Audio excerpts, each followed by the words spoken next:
আজকের শুভ সন্ধ্যায় আমি আর আমাদের এখানে সকলে যারা উপস্থিত কৃষ্ণ বাটি চরের প্রত্যেক মানুষকে আমি অন্তর থেকে প্রণাম জানাই। তারা সুস্থ থাকুক, ভালো থাকুক।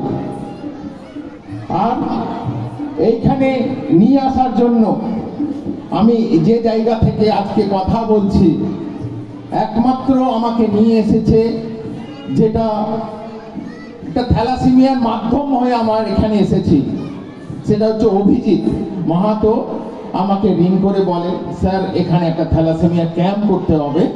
সেই ক্ষেত্রে আমি আপনাদের সঙ্গে যোগাযোগ করতে পারছি আর আজকে এই শুভ সন্ধ্যায় আপনাদের কাছে কিছু বলতে পারছি। আমি sub major Naresh Chandra Das, Kargil fighter.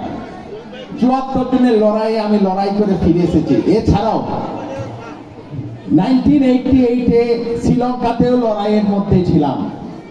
তার আগেও 1984 অমৃতসর, যেটা পাঞ্জাবে অবস্থিত গোল্ডেন টেম্পল, স্বর্ণ মন্দির জানে সবাই, সেখানেও ছিলাম। তো 3টে লড়াইয়ের মধ্যেও আমি আজকে আপনাদের সামনে আছি। সবচেয়ে বড় কথা হচ্ছে আপনাদের আশীর্বাদে আছি। আজকে